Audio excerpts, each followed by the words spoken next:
এখন আপনাকে আমি দেখাই কিভাবে আপনি আপনার একটা পিক রিসাইজ করতে পারেন অনলাইনে একটা কুইক টুলসের মাধ্যমে। এইটা অলরেডি আপনাকে দেখানো হয়েছে এফআরডি ইমেজ কম্প্রেসরের মাধ্যমেও এই কাজটা আপনি করতে পারেন। বাট চলেন আরেকটা অনলাইন টুলস দেখাই। এটা কারণ হচ্ছে এফআরডি ইমেজ কম্প্রেসর দিয়ে কিন্তু আবার আপনি পিএনজি ফাইলটাকে ওই রকম রিসাইজ করতে পারবেন না। সো আপনি এটা দিয়ে আবার পিএনজি জেপিজি দুইটাই পারবেন। তো চলেন এই জন্য এটাও আপনাকে একটু দেখায় দেই। সো এই টুলসটা ব্যবহার করার জন্য আপনি আপনার ই-কমার্স ওয়েবসাইটের কন্ট্রোল প্যানেল লগ ইন করে অনলাইন টুলস ম্যানেজারে আসবেন। আসার পরে এই যে একটু নিচের দিকে দেখবেন যে পিক রিসাইজ নামে একটা লিঙ্ক বা বাটন আছে। এটার মধ্যে আপনি যদি ক্লিক করেন তাহলেই আপনাকে রিডাইরেক্ট করে এই ওয়েবসাইটে নিয়ে আসবে। এইটাই হচ্ছে এই টুলসটা।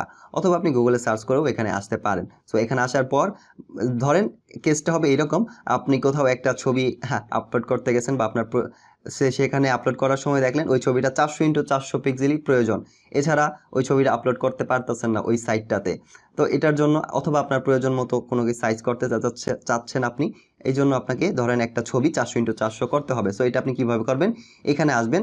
আসার পর দেখেন জাস্ট এইখানে দেখেন drag and drop to file upload. So আপনি আপনার কম্পিউটার বা পিসি থেকে ড্র্যাগ অ্যান্ড ড্রপ করে টেনে এখানে ছেড়ে দিলেও হবে, অথবা আপনি এখানে যদি ক্লিক করেন করার পর আপনি ছবিটা সিলেক্ট করতে পারবেন যেখানে আছে। ধরেন এই ছবিটা আপনি করে দেখাই, ধরেন এটাতে পিএনজি করে দেখাই, আগেরটা তো জেপিজি দেখাইছি আপনাকে। এটা পিএনজি জেপিজি কোনো ফ্যাক্ট না, দুইটাই করা যায়। সো এখানে আপলোড এইভাবে দিলে এটা এইভাবে সেট হয়ে যাবে, ঠিক আছে। একটু কয়েক সেকেন্ডের মধ্যে এই যে এইখানে চলে আসবে সেট। এখন এখান থেকে আপনি এখান দেখেন ক্রপ আছে, আরও কিছু টুলস আছে, ফ্লিপ আছে, এই কাজগুলো আপনি করতে পারবেন। ধরেন আপনি যদি রোটেট আছে, ধরেন এখানে ক্লিক করলে ছবিটা রোটেট হয়ে যাবে।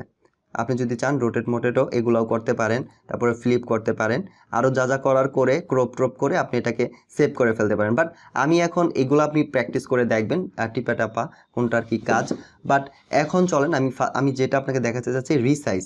সো কীভাবে করবেন, সো দেখেন এইখানে আছে অটোমেটিক। একটু নিচের দিকে আসলে আপনি নিচের দিকে পাবেন যে রিসাইজ ইউর পিকচার, আর এখানে দেখবেন select a new size for your picture. So এখানে আপনি জাস্ট যখন ক্লিক করবেন ডিফল্টভাবে 50% স্মলার থাকবে।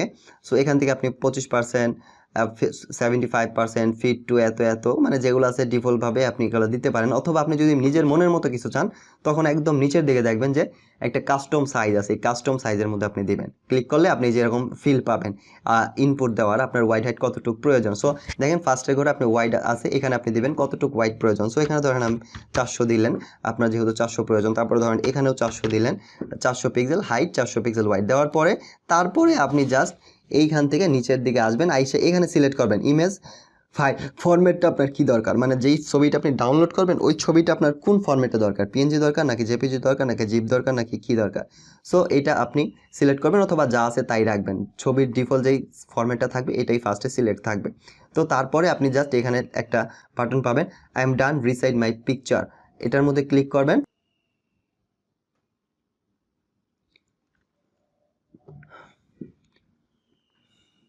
সো এই বাটনে ক্লিক করার পরই দেখবেন আপনার সামনে এরকম একটা মেসেজ আসবে, done your image were successfully resize, please save your image, মানে এইরকম মেসেজ আইতেছে। আজকা 20 মিনিটের মধ্যে ডাউনলোড করতে বলতেছে, অথবা এটা ডিলিট হয়ে যাবে। সো এরকম একটা মেসেজ দিতেছে আপনাকে। যাই হোক, সো আপনি তো 20 মিনিট প্রয়োজন নেই, আপনি তো সাথে সাথে ডাউনলোড করে ফেলবেন।